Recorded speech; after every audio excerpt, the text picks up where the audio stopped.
नमस्कार। प्रारंभ पर आप सभी का स्वागत है। आइए इसी के साथ स्वागत कर लेते हैं अपने नियमित गेस्ट व्यालोक पाठक जी का। व्यालोक जी, बहुत बहुत स्वागत है। नमस्कार। प्रारब्ध के सभी दर्शकों, श्रोताओं और आपको जय सिया राम। जय श्री राम। दर्शकों, इस समय जहां भी देखिए वहां बात हो रही है इजराइल की, फलस्तीन की, हमास की, मोसाद की, आतंकवाद की, इस्लामी चरमपंथ की या बर्बरता की। लेकिन हम बार बार कहते हैं कि कई बार लोगों को ये लगता है, कई बार ये टोकते भी हैं कि साहब भारत में भारत के हित की बात क्यों नहीं करते। ठीक, हम भारत में ही बात कर रहे हैं और भारत में जब बात कर रहे हैं तो बात कर रहे हैं कांग्रेस पार्टी की, यानी भारत के मुख्य विपक्षी पार्टी कांग्रेस की। कांग्रेस की वर्किंग कमेटी में बाकायदे एक ऐसा प्रस्ताव पारित किया जाता है जो भारत सरकार के औपचारिक स्टैंड के खिलाफ है। नरेंद्र मोदी एक प्रधानमंत्री के रूप में उनका विरोध कांग्रेस पार्टी का राजनीतिक अधिकार है, नैतिक अधिकार है। लेकिन क्या कांग्रेस पार्टी नरेंद्र मोदी का विरोध करते करते भारत के विरोध में उतर चुकी है? और जिस तरीके से भारत सरकार के औपचारिक स्टैंड के खिलाफ जाकर खड़ी हुई है, और न सिर्फ खड़ी हुई है बल्कि प्रस्ताव पारित हुआ है कांग्रेस वर्किंग कमेटी में, जो कि अपने आप में छोटी बात नहीं है, बहुत गंभीर और बेहद गंभीर बात है। ये पहला मौका ऐसा इतिहास में भारत के देखा जा रहा है जब कोई पार्टी, विपक्ष की पार्टी सरकार के स्टैंड के खिलाफ है, औपचारिक रूप से खिलाफ। तो मैं ये कह सकता हूं कि क्या कांग्रेस भारतीय हमास है, यानी भारत की हमास है, जो कांग्रेस के स्टैंड की बात अगर करें तो वो जाकर हमास का समर्थन कर रही है। दूसरी बात यह है कि एक बड़ा स्मार्ट तरीका अपनाया जा रहा है कि फिलिस्तीन अलग है, हमास अलग है। क्या ऐसा है? आइए जरा व्यालोक जी से बातचीत करते हैं। व्यालोक जी जी, ये 3 बीघा गलियारा या बचने की एक खाल बड़े शातिराना ढंग से कि साहब देखिए हम हमास का तो विरोध करते हैं लेकिन फिलिस्तीन का समर्थन करते हैं। क्या हमास और फिलिस्तीन ये दोनों अलग हैं? सबसे पहली बात, हमास का विरोध करता हुआ कोई स्टेटमेंट दिखा दीजिए। मैं बार बार कहता हूं कि दोगलई और थेथरई असीम होते हैं, उनकी कोई सीमा नहीं होती है। आप मुझे राहुल गांधी विषधर का एक स्टेटमेंट दिखा दीजिए जिसमें उसने कहा हो कि अनइक्विवोकली, बिना किसी अगर मगर किंतु परंतु के, जहां उसने कहा हो कि हमास का ये कृत्य जो है वह हैवानी है, वह बर्बर है और हम इसकी निंदा करते हैं। आप रजाकार ओवैसी का एक बयान दिखा दीजिए जहां उसने कहा हो कि हम हमास की पुरजोर निंदा करते हैं। आप समाजवादी पार्टी के नेताओं का बयान दिखा दीजिए, आप कांग्रेस के किसी नेता का बयान दिखा दीजिए। इनके लिए हमास वही है जो फिलिस्तीन है, फिलिस्तीन वही है जो हमास है। जो दर्शक नहीं जानते होंगे उनको मैं बताऊं कि अगर ये फिलिस्तीन की बात कर रहे हैं तो महमूद अब्बास का नाम कितने लोग जानते हैं? वह महमूद अब्बास जो यासर अराफात के बाद, गो कि मैं मानता हूं कि यासर अराफात भी एक आतंकी था, लेकिन चलिए मेरे मानने न मानने से कुछ नहीं होता है, क्योंकि भारत सरकार का वो स्टैंड नहीं था। भारतीय सरकार की प्रधानमंत्री जो थी वो उसको भाई मानती थी। हमारे जो मरहूम संजय गांधी थे वो उसके भांजे थे। तो चलिए मैं ये भी मान लेता हूं कि यासर अराफात एक आतंकी नहीं था। तो यासर अराफात के गुट का क्या नाम है? फतह। आज फतह का मुश्किल से, जो आप 3 बीघा बोल रहे हैं ना, 3 बीघे पर भी नहीं है कंट्रोल। वेस्ट बैंक और गाजा पट्टी, इन 2 जगहों पर तथाकथित फलस्तीन बसा हुआ है। गाजा पट्टी पर हमास ने आज से, जब से ब्लॉकेड शुरू हुआ है यानी 2007 ईस्वी से,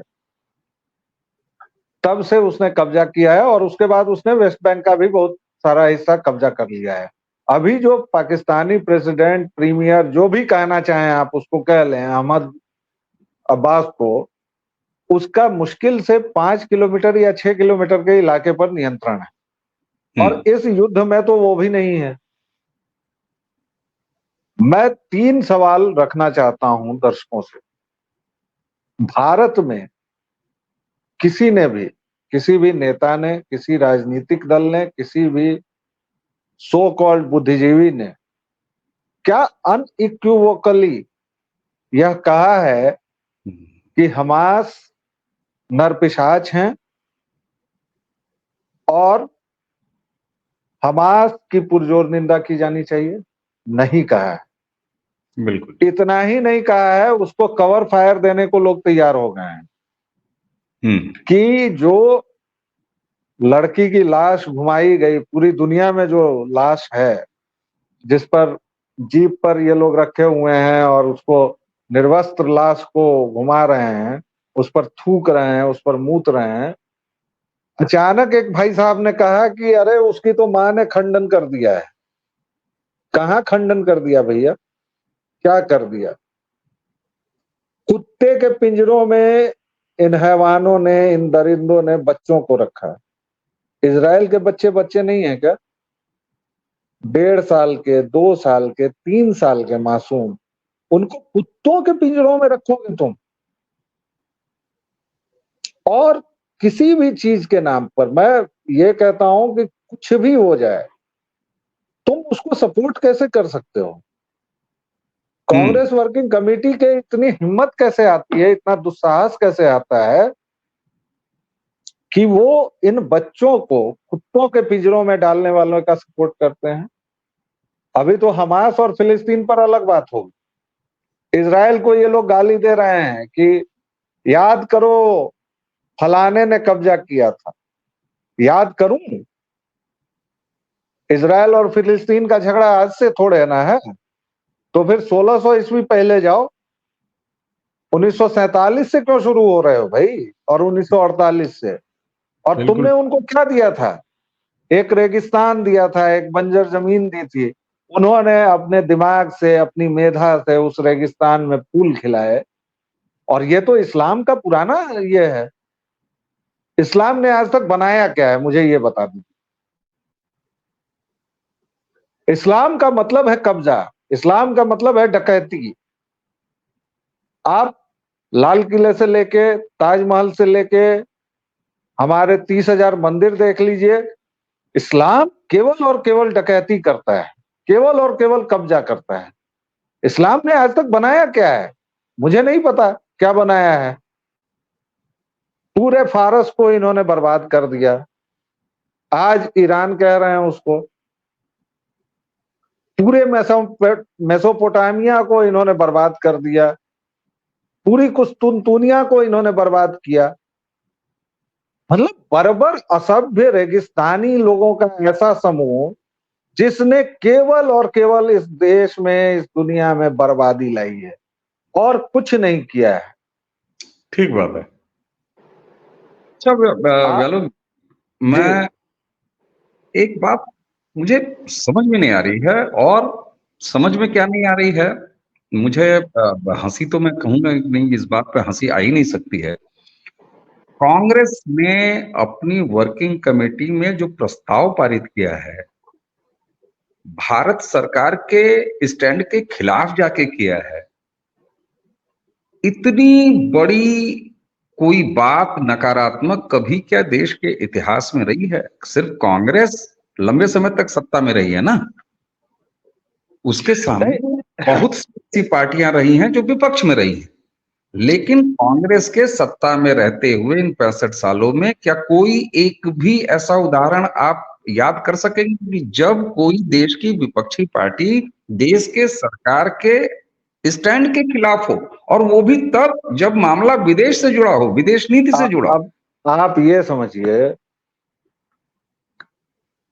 कि माननीय अटल बिहारी वाजपेयी संयुक्त राष्ट्र में पक्ष रखने जब जाते हैं कांग्रेसी सरकार का, उसको ये लोग ढोल दमामे के साथ बजाते हैं कि हमारे फलाने जी ने विपक्ष को भेजा था। आप इजराइल की अभी की हालत देखिए।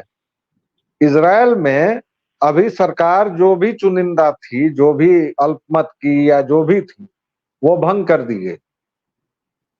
इजराइल में अभी क्या है, मिली-जुली सरकार है जिसमें विपक्ष के तमाम लोग, विपक्ष की पार्टियां हैं, आपातकालीन सरकार है और ये तब तक रहेगी जब तक इजराइल युद्ध में है। बिल्कुल, एक तरह से आप वहां पर एक नेशनल गवर्नमेंट कह सकते हैं इजराइल में इस समय चल रही है। बिल्कुल चल रही है। और आप अपने यहाँ का देखिए, रजाकार ओवैसी को देख लीजिए, अखिलेश बाबू के चमचों को देख लीजिए, राहुल विषधर को देख लीजिए या किसी को देख लीजिए, ऐसा कभी नहीं हुआ था इस देश में कि एक चुनी हुई सरकार के खिलाफ, लेकिन ये पहली बार नहीं है। कांग्रेस बेचैन हो जाती है जब उसको सत्ता नहीं मिलती है, और ये जो पूरा प्रपंच चल रहा है वो इसलिए क्योंकि राहुल विषधर यह जान गया है कि अगर 2024 में नहीं आए तो नहीं आए, क्योंकि अब तो उसकी पार्टी भी खंड खंड हो चुकी है, उसके 25-30 लोग जा चुके हैं, और अगर 2024 में नहीं आया वो, तो 2029 वगैरह में तो जनता उसको भूल जाएगी, भुला देगी। इसलिए हर एक वह काम करना है जिससे देश की अखंडता खतरे में है। वो लोग तो कहते हैं ना कि नॉट माई प्राइम मिनिस्टर।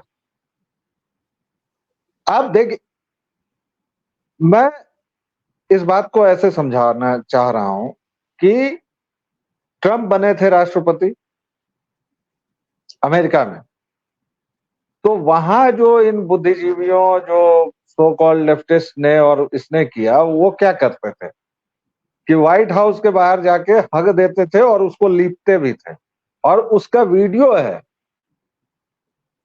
तो यहाँ के जो विषधर हैं, यहाँ के जो करैत कोबरा हैं, वो बस अब यही काम करना उनका बाकी हो गया है। आप देखिए ना, हर एक साल एक एक आंदोलन, सो कॉल्ड, हर एक साल आप इनकी देखिए। सीएए से किसको दिक्कत थी? भारत का हिंदू कहां जाएगा, या पाकिस्तान का हिंदू, बांग्लादेश का हिंदू, वहां जिनको मारा जा रहा है, 12 साल की बच्चियों के साथ बलात्कार किया जा रहा है, क्योंकि ये इस्लाम का नेचर है। या तो तुम काले रंग में रंगो या हम तुमको बर्बाद करेंगे। अगर उनको यहाँ की नागरिकता दी जा रही थी तो इससे क्या दिक्कत? इससे उन्हीं को दिक्कत थी ना, जो लोग यह चाहते हैं कि पूरी दुनिया एक रंगी हो जाए, पूरी दुनिया काले रंग में रंगे, सब कुछ एक जैसा हो जाए। यही तो दिक्कत थी सीएए के समय। हिंदुओं का देश कहने को कौन सा है, और 1400 वर्षों से हम लोग झेल रहे हैं। हमारे ऊपर किसने आक्रमण नहीं? शकों ने, हूणों ने, मुगलों ने, तातारों ने, ईसाइयों ने, मुसलमानों ने, किसने हम पर आक्रमण नहीं किया भाई?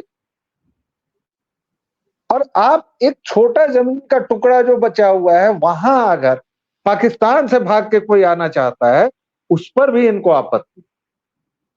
और कौन लोग थे विरोध में सीएए के? यही कांग्रेसी कीड़े थे, यही कपटी कम्युनिस्ट थे, और यही इस्लामी अलमबरदार थे। ठीक बात आज आप देखिए इजराइल के खिलाफ कौन है? ठीक यही लोग हैं। ठीक बात है। अच्छा, और ये कंफ्यूज कैसे कर रहे हैं कि हम फिलिस्तीन के कॉज के साथ। अच्छा, फिलिस्तीन माने क्या होता है भाई, जरा बताओ मुझे। फिलिस्तीन ने किस जमीन पर कब्जा किया? 1948 में जब बंटवारा हुआ, फिलिस्तीन नामक देश किसने बनाया? मुझे ये बता दीजिए केवल। और उसको सबसे पहले मतलब कि तुम ससुर बनाओ, हम लेटर लेकर तैयार हैं। किसी इस्लामिक कंट्री ने उस देश को मान्यता नहीं दी, और हमारे जो बुजुर्गवार थे, हमारे जो सिपह सालार थे, क्यों? क्योंकि मुसलमानों का वोट चाहिए। और मुसलमानों का वोट तभी मिलेगा जब आप यह मान लें कि भाई इस्लाम एक ऐसी शमशीर है जिसके तले हर एक हिंदू की गर्दन आनी। ठीक बात है। अच्छा ब्यालोक जी, ये बताइए, कांग्रेस पार्टी और उसका इंडिया अलायंस का नेतृत्व कर रही है कांग्रेस पार्टी अपने वर्किंग कमेटी में इस तरीके से भारत सरकार के खिलाफ जाकर, उसके स्टैंड के खिलाफ जाकर फिलिस्तीन हमास का उस आतंक का समर्थन कर रही है। इंडी अलायंस के बाकी सारे घटक उनका समर्थन है, ये मान लिया जाना चाहिए अब तो। हाँ, तो इसमें संदेह अभी भी है क्या? जब सनातन को इरेडिकेट करने की बात उस नाबदानी कीड़े ने की, तो उसको समर्थन नहीं था क्या? वह बात अब कोई बोल भी नहीं रहा है। लेकिन उस कीड़े ने जब सनातन को मिटाने की बात कही, तो वो बात और ये बात जोड़िए। और राहुल गांधी बेसिकली क्या है तो ईसाई ही ना। कहने को आप कुछ भी कह लें, दत्तात्रेय गोत्र और जनेऊ पहन ले, फल्ला कर ले, क्योंकि हम हिंदुओं में तो वो चीजें होती नहीं है ना कि भाई आपको ये करना पड़ेगा, या हमारे यहाँ एक सिस्टम है नहीं, तो हमारे यहाँ तो कोई भी कुछ भी बन सकता है। लेकिन राहुल गांधी है तो ईसाई, तो ऐसा थोड़े ना है कि ईसाइयों को यह नहीं चाहिए कि पूरी दुनिया एक रंग में हो। उन्होंने अपने टूल्स बदल लिए। वो पहले आपको लुभाते हैं, थोड़ा सा परकाते हैं, थोड़ा सा प्यार करते हैं, और धीरे से आपको जिबा करते हैं।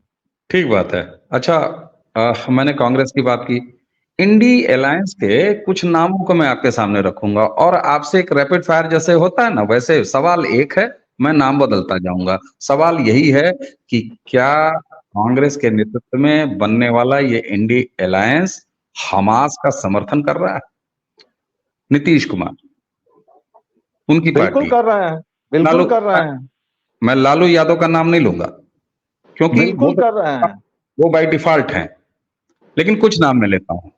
नीतीश कुमार कर रहे हैं ना। नीतीश कुमार का तो अभी बयान नहीं आया है, लेकिन वो देख लीजिएगा, बयान अभी तुरंत आ जाएगा।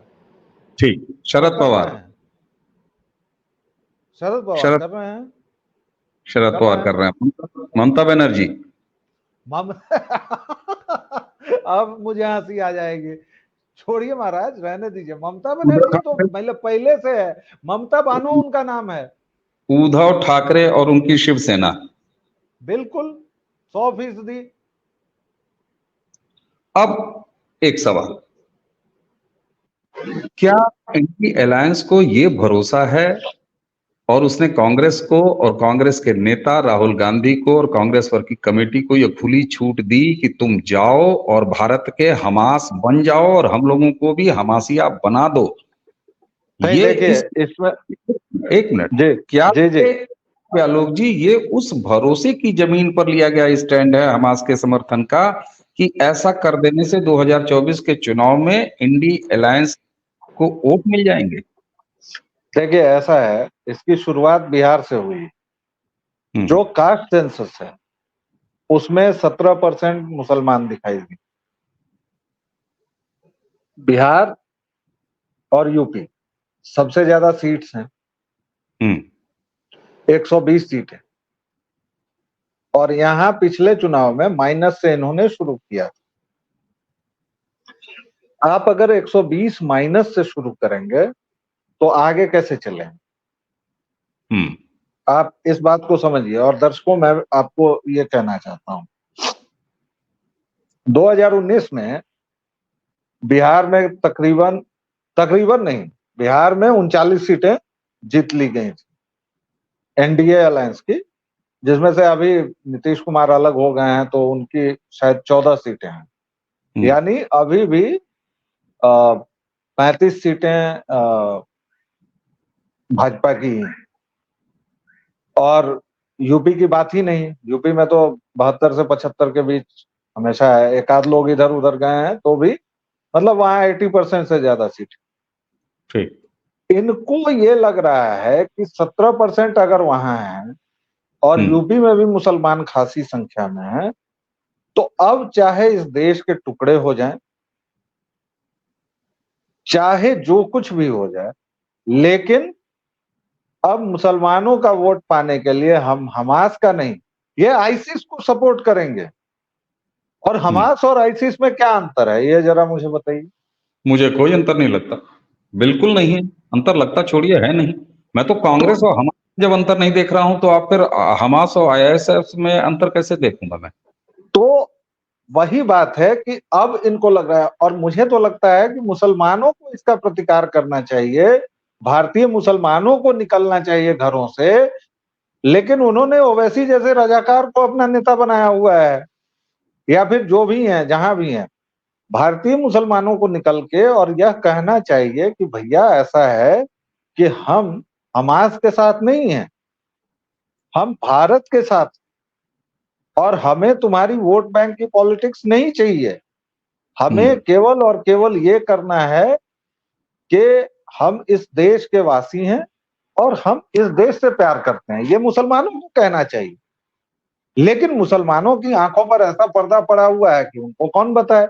उनको हाँ, लगता है कि या इलाहा इल्लल्लाह, तेरा मेरा रिश्ता क्या, या इलाहा इल्लल्लाह। क्या बेवकूफी है, काहे का तुम्हारा रिश्ता है ठीक बात है जब व्यालोक जी। खिलाफत के। हाँ, मैं तो अचानक मुझे लगा कि आप कुछ बदल से गए हैं, और आप बड़ी भली उम्मीद कर रहे हैं मजहब के लोगों से।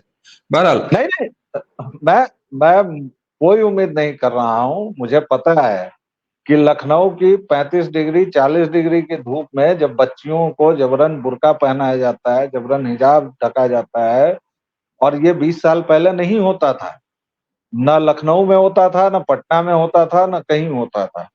जब लुलु मॉल को कहा जाता है कि चचा ने बनाया है व्यालोक जी, और ये हमारे भाई का है। ये एक ऐसा विषय है, जो लाइन अभी आपने छेड़ी है ना, आइडेंटिटी, ये जो कुछ 10 15 20 सालों में बदला है, इस पर एक हम अलग वीडियो कर रहे हैं। दर्शकों ध्यान रखिएगा, ये बहुत महत्वपूर्ण एंगल है जिस पर हम और व्यालोक जी बात करेंगे। अच्छा, आज की चर्चा को अगर मैं अपने अंतिम पड़ाव में लाऊं व्यालोक जी, जी जी। तो कई बार लोग राहुल गांधी का उपहास उड़ाते हैं, कम बुद्धिया कहते हैं, पप्पू नाम का जुमला दिया गया। हमने आपने अपनी बातचीत में उदाहरण के साथ, फैक्ट फिगर्स के साथ इसकी बात को विश्लेषित ही नहीं बल्कि लगभग प्रमाणित किया किया है, और हमारे दर्शकों ने उसको माना है, उसको समर्थन किया कि हाँ, आप लोग बिल्कुल सही कर रहे हैं।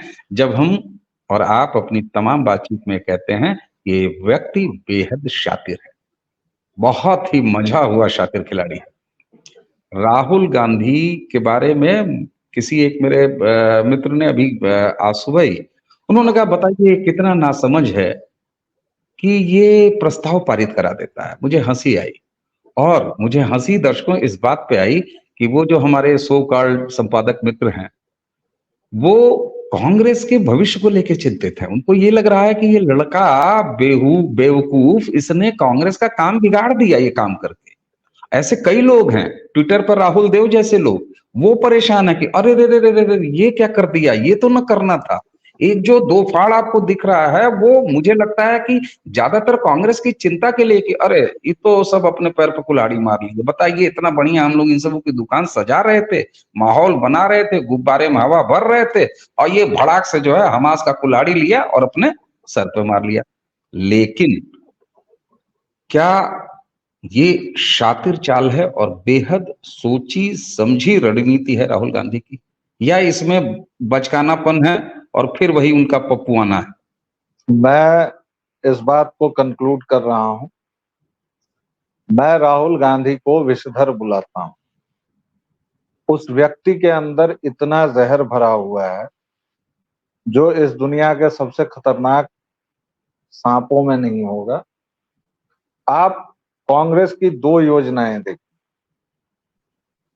जब बांटना होगा तो वो तुम्हारी जात पूछेंगे, जब काटना होगा तो वो तुम्हारा धर्म पूछेंगे, और यही काम राहुल गांधी कर रहा है। राहुल गांधी को इससे कोई मतलब नहीं है कि ये देश रहे या जाए। उसकी मां ने 10 साल तक वेटिकन के इशारे पर इस देश की सत्ता चलाई। सौभाग्य है हम लोगों का कि हम लोग बच गए। वो जो सांप्रदायिक लक्षित हिंसा बिल आ रहा था और क्या क्या चीजें आ रही थी, उस सब से हम लोग बच गए। फिर भी उसको जितना नुकसान करना था उसने कर दिया, उस महिला ने, अपने प्रधानमंत्री रहते हुए। और दर्शकों फिर से बता दूं, बार बार कहता हूं मैं कि ये कोई मेरी मतलब स्लिप ऑफ टंग नहीं है।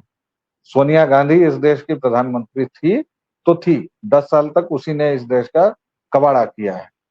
मनमोहन सिंह बेचारे का इसमें कोई रोल नहीं। राहुल गांधी कहीं से ना तो पप्पू है, न भोला है, न मूर्ख है।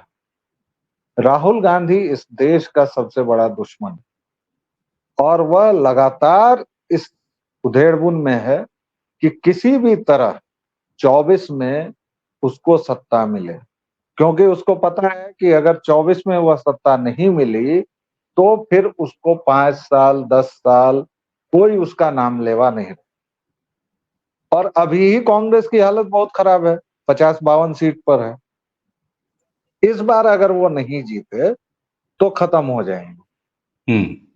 इसलिए आप दो उसके लिए देखिए, ओबीसी सेंसस, जिस पर मैं पहले भी बात कर चुका हूं, ओबीसी सेंसस नहीं, कास्ट सेंसस, कास्ट सेंसस। और ये इजराइल, इजराइल के बहाने हमास का समर्थन, क्योंकि वह मुसलमानों को सीधा संदेश दे रहा है कि तुम लोग जो भी करोगे मैं तुम्हारे साथ। अब इसको अगर आप भुलापन कहते हैं, पप्पूपना कहते हैं, तो फिर मुझे कुछ नहीं। बिल्कुल ठीक बात है। और एक बार फिर कांग्रेस पर चर्चा करते हुए, और कांग्रेस का ये जो हमास पना है, अब चलिए पपुआना नहीं, उसको हमास पना कहता हूं, कि कांग्रेस ने जो अपने आप को हमास का रिश्तेदार साबित किया है, और लिखकर, जिसको कहते हैं ना कि साहब जबानी नहीं कि कभी आप मुकर जाएं कि हमारे बयानों को तोड़ा मरोड़ा गया। कांग्रेस वर्किंग कमेटी की बैठक में प्रस्ताव पारित होता है, ये छोटी बात है। ये हमेशा के लिए लिख के दे दिया है कांग्रेस पार्टी ने कि हम मुसलमानों या इस्लामी आतंकवाद के साथ हैं। आज हमास हो, कल IS हो, परसों कोई हो, पर नरसों कोई हो, उसके अगले दिन कोई हो। देश आज इजराइल हो, कल फिलिस्तीन हो, परसों अमेरिका हो, और भारत हो। यानी कि भारत में भी अगर किसी दिन मजहबी दंगे होंगे तो कांग्रेस खुल के उनके साथ खड़ी होगी। इसका अर्थ इससे ज्यादा और कुछ नहीं लगाया जाना चाहिए, क्योंकि कांग्रेस ने अपनी वर्किंग कमेटी में लिख के दे दिया है कि कांग्रेस का हाथ आतंक के साथ। कांग्रेस पार्टी हमास की समर्थक, कांग्रेस पार्टी हर उस इस्लामी चरमपंथी आतंकवादी की न सिर्फ रिश्तेदार है, बल्कि उसकी अभिभावक है, अपने घर में पालेगी पोसेगी। और अगर जरूरत पड़ी तो मैं ये भी अगर आरोप लगाऊं कि कांग्रेस पार्टी अपने कार्यकर्ताओं का ऐलान करेगी कि तलवार और असलहे उठाओ और तुम भी कत्लेआम में जुट जाओ। जिस तरीके से रुक्का लिख के दे दिया है कि हम आतंकवादियों के साथ हैं, हमास के आतंकवादियों के साथ हैं, उनकी क्रूरता का भरपूर समर्थन कहते हैं ना जुमला दर्शकों, कि लिख के दे दिया। जी हाँ, पहचानिए कांग्रेस की इस नीयत को कि उसने लिख के दे दिया है। आज हमास के लिए लिख के दिया है, कल भारत के किसी आतंकी गुट के लिए लिख के देगी। और जितने दिनों उनकी सरकार रही, ये सारे आतंकवादी इसी देश में पलते रहे और घटनाओं को अंजाम देते रहे। याद करिएगा मुंबई, याद कीजिएगा मुंबई टेरर अटैक, क्या गिनाऊं, आप सबको पता है, हम सबको पता है। तो कांग्रेस जो कि हमास, भारतीय हमास के रूप में अपने आपको सामने लेकर आई है, लिख के लव लेटर दे चुकी है आतंकियों को, उससे सावधान रहिए, वरना हमारी आपकी संततियां कांप जाएंगी। उम्मीद है दर्शकों कि विषय की इस गंभीरता को आप समझ रहे होंगे। आप बहुत सुधीजन हैं, आपने हमें भरपूर स्नेह दिया है। इस वीडियो के नीचे भी अपनी राय बेबाक तरीके से जरूर लिखिएगा, पूरा अधिकार समझते हुए लिखिएगा। और जो एक पहनावा, आइडेंटिटी पॉलिटिक्स, मजहब की, वो जो एक सूत्र दिया था व्यालोक जी ने इस चर्चा के बीच में, अगली चर्चा हमारी उसी पे रहेगी कि पिछले 20 सालों में किस तरीके से सड़कों से लेके रेलगाड़ियों पर, प्लेटफार्मों पर, हर सार्वजनिक जगह पे एक पहचान बनाई गई है। आखिर उसके पीछे क्या वजह है? बहुत बड़ी वजह है। ये चर्चा जब हम करेंगे तो आपको जानकर अच्छा लगेगा। व्यालोक जी, आपने हमें आज समय दिया, आपका बहुत बहुत धन्यवाद। और दर्शकों, इसी के साथ व्यालोक जी को धन्यवाद देते हैं और साथ ही आप सबको करते हैं प्रणाम। नमस्कार।